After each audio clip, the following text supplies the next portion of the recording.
और वह भी निर्णय करे कि आज का दिन इतना शुभ करूंगा, 4 आदमियों को हंसाऊंगा, 2 के आंसू पोंछूंगा, 2 घड़ी देवी कार्य में लगाऊंगा, 4 घड़ी सत्संग में या सत्कर्म में लगाऊंगा। सुबह ही अपने जीवन का रूपरेखा बना दीजिए। जरा जरा बात में डरने की गलती नहीं करूंगा और जरा जरा बात में आकर्षित नहीं होऊंगा, क्योंकि अनुकूलता भी आती है और प्रतिकूलता भी आती है। ये आने जाने वाली चीज है, रहने वाला तो तू ही है मित्र। मैं आज तुझे नहीं भूलूंगा, ये तू दया कर देना। आप सुबह सुबह महामंदिरों में जाकर आ गए, केवल इतना ही किया तो बड़े बड़े तीर्थों में आपने नहा लिया, क्योंकि आत्म तीर्थ में आए, परम मित्र के तीर्थ में आए।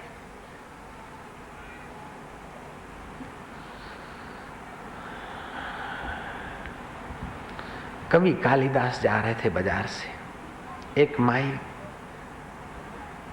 घड़े में कुछ बेच रही थी। कालिदास ने कहा, घड़े में ढका हुआ है, ले जाओ ले जाओ ले जाओ। बोलती क्या है? बोले महाराज तुम्हारे काम की चीज नहीं है। बोले आखिर बता बात क्या है? बोले इसमें 8 पाप रहते, मैं 8 पाप बेच रही हूँ। 8 पाप एक ही घड़े में? बोले हाँ। लोग खरीदते हैं? बोले हाँ। पाप खरीदते हैं? बोले हाँ। एक ही घड़े में 8 पाप रहते हैं? बोले हाँ महाराज। बोले बताओ।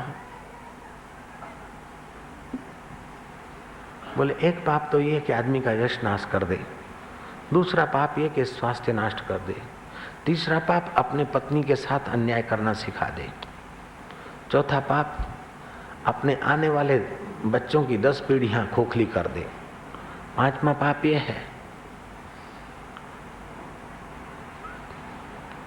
कि अकाल मृत्यु को आमंत्रित कर दे। इस प्रकार उस माई ने 8 पाप गिनाए। लेकिन ये क्या चीज है? बोले महाराज मत पूछो। बोले बता दे। बोले दारू। जयराम जी की। आज का सुधरा हुआ आदमी कहता है कि दारू तो पीना चाहिए स्वास्थ्य के लिए, लेकिन डॉक्टरों का कहना है कि शरीर के लिए अल्कोहल कतई जरूरी नहीं है। विज्ञानी कहते हैं कि जो शराबी है, शराब पीता रहता है, उसकी ब्लड में अल्कोहल का प्रभाव बढ़ जाता है और उस अल्कोहल से प्रभावित ब्लड से जो बच्चे को जन्म मिलता है, उस बच्चे को आंख का कैंसर होने की संभावना है।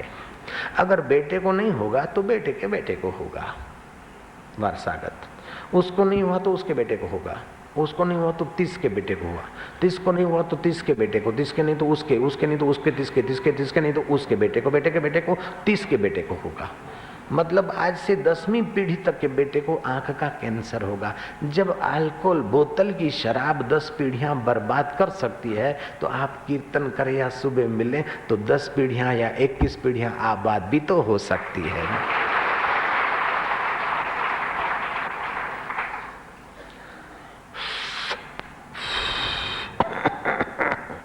है क्या निकोटिन पॉइजन?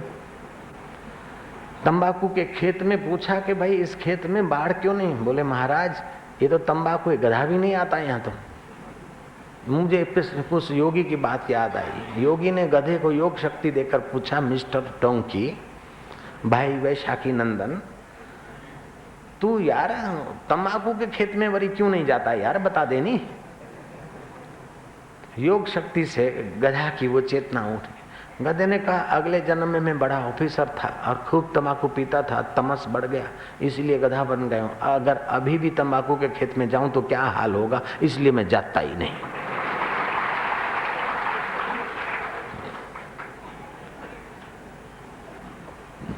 कृष्ण कहते हैं ब्रह्मभूता प्रसन्न आत्मा न शोचती न कांक्षति।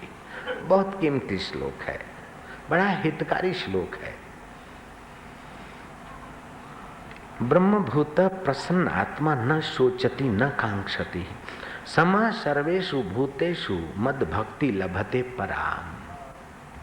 वह ब्रह्मभूत अवस्था को प्राप्त प्रसन्न मन वाला साधक न किसी के लिए शोक करता है और न किसी के लिए पदार्थ की इच्छा करता है। ऐसा संपूर्ण प्राणियों में समभाव वाला साधक मेरी परम भक्ति को प्राप्त हो जाता है। आकांक्षा होती कि ये मिले तो सुखी हो जाऊं, वो मिले तो सुखी हो जाऊं। जब उस परम मित्र से मिलना शुरू हो जाएगा तो बाहर के चीजों की सुख की गुलामी नहीं रहेगी, उसका आप उपयोग करोगे, उपभोग नहीं करोगे। उपयोग और उपभोग में फैसला है। भोजन कर रहे उपयोग से तो आपका स्वास्थ्य होगा, और उपभोग करोगे, स्वाद आए तो ज्यादा ठासोगे, बीमारी को आमंत्रण दोगे। पति पत्नी का मिलन है, बच्चे को जन्म देने के लिए आप एक दूसरे के शरीर का उपयोग करते तो ठीक है, लेकिन सेक्सी मजा लेते हो तो एक दूसरे की कमर तोड़ते।